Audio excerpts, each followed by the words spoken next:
Hi, as most English teachers do, I really love Shakespeare, but like most of our students, my students get kind of freaked out by it. So usually the second Shakespeare play I do for my ninth graders is A Midsummer Night's Dream, and they get really excited about like the love and like fantasy and all of that in it.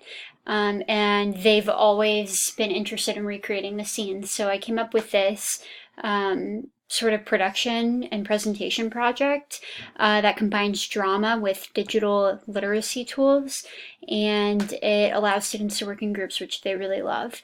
It's sort of a portfolio, so I'll go through it. First, if you go to my lesson, I have my lesson plan.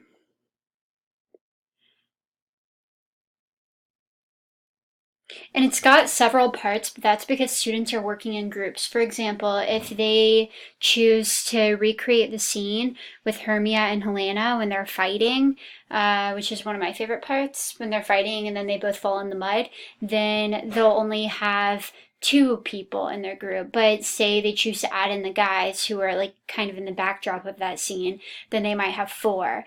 Say they're at the wedding at the end, they might have to include like six people in their group. So it's all just dependent upon which scene they choose. Basically, through this, the objectives are that students will be able to adapt a scene from Shakespeare's A Midsummer Night's Dream to match a modern representation, improve understanding and applicability. The more into the future we get, sometimes people are wondering, or students ask me why Shakespeare is so relevant. Even if they enjoy it, they're like, oh, that's not applicable to us. But A Midsummer Night's Dream very much can be. So I think this is super fun to show kind of like how it is still applicable, and show that like those fights and the weddings and the parents' dreams for their children and things like that are still very relevant today.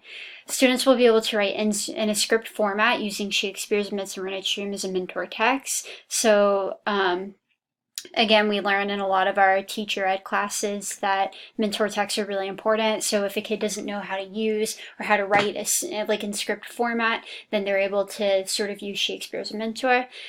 And finally, students will be able to create character costumes using the education app on their phones or Chromebooks called Costume Maker. It's by Cleveland Playhouse. Let me change that. And this Costume Maker, I can't show you on my computer because it's just an app on our phones, or an app that you can download through your Chromebook. But pretty much it looks like Bitmoji in the way that you choose a female or a male, and then you dress them in their clothes, their shoes, their makeup, all that kind of stuff. So that's really cool. So I would have students create the characters through there and show like their modern adaptations, and then screenshot and turn them in.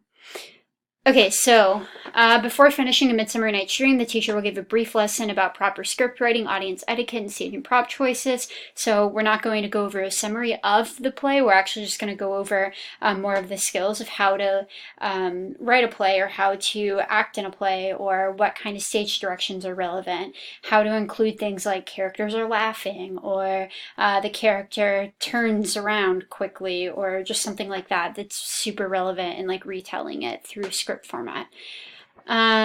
Students are going to choose groups of 2 to 4 depending on the scene that they choose to recreate. Again, sometimes like at the end of the play, for instance, at the wedding, it might be a little bit bigger of a group, but then students have to make sure that they each put in the same amount of like equal work.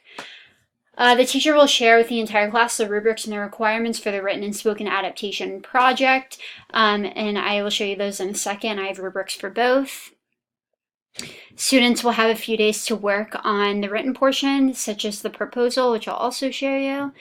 Students will work for 4 to 5 class days doing the following. They'll write the new script, they'll plan the music and the scene backdrop, they'll design the costumes of the Cleveland Playhouse app, they'll create or find props, and they will practice performing the scene. So again, they're only adapting one scene, but they're acting as if they are in charge of this recreation of the play. So they have to write a proposal for their play, they have to write a new script for their play, they have to come up with costume designs, they have to come up with the music or the backdrops for the scene, and and they actually have to present the scene too. So it's a long project. It with creating and presenting, it takes about 2 weeks. Students will perform the new scene in front of their classmates. After each performance, peers will provide 2 compliments about the performance and or the adaptations. Ninth graders especially, they really have trouble with audience etiquette because they get distracted, and so I believe that the compliments after each group goes is a really great way to like keep ninth graders focused, and I think that could work for any other grade level too. After each performance is over, likely 3 class days time after they began, students will write an individual exit ticket describing and explaining their adaptations. That really holds each group member accountable for helping out completely, so that you don't have one person doing everything and then the other people in the background just like not really doing much, and then if they don't do much, they're not able to explain the choices and the adaptations and the reasoning for. So that exit ticket is a quick written thing. And I would probably make it in the form of a Google form where students have to fill it out completely individually and tell me about their choices and their adaptations.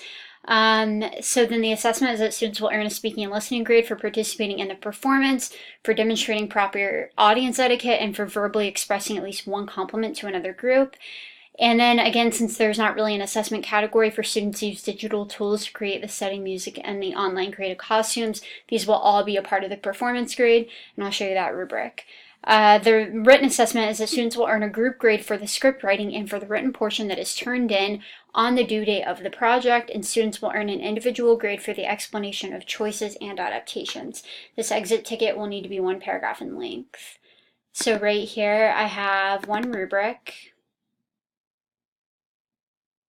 This is production concept, so it's graded by group. The lines are memorized. You have emotive acting and body movement and blocking, and of course we'll go over that on that first day as outlined in my lesson plan. It's well rehearsed. There's engagement of the audience and entertainment value, so it's not just super monotone and boring. And then there's the use of set, props, costumes to convey the concept as best as possible. So this part down here is where they would get graded for all of their things that they create digitally. And then also right here is my production concept rubric. This is also another group grade. And of course they get to learn terms like playwrights and things like that, which is also super fun. Just including like some like drama elements in an English classroom is so fun, and students have to have speaking and listening grades anyway, so I think it's super important to like have this be at least in the middle of the year where they already feel comfortable in front of one another, and they've already stood up in front of each other and performed before. So this is just another great way to teach them about drama and elements of acting, but to do it in like a safe environment. So the script, they have to have correct English grammar, or based on their dialect, so they might include like slang, jargon, anything like that, but based on that dialect, is their English grammar and stuff correct? Like, for example, spelling out the word you instead of just putting the letter, something like that. The script layout is accurate. There's a cover page for the script. There's correct spelling, and it includes stage directions set apart from spoken lines. And then finally, the content is that it includes all the major plot points from the original scene. That's really the meat there, because it shows that they understand it, which is super important. It shows understanding of all characters in the scene, easily understood dialogue in keeping with the setting. It adapts the scene to a new time period and location, also very important because it shows applicability, and it's creative, unique, and entertaining, which offers a new perspective of the scene. I also had in here a handout that I would give to students, but it's not connected, and I don't want to do this video over again, but I will include it in the overall file. So let me know what you guys think.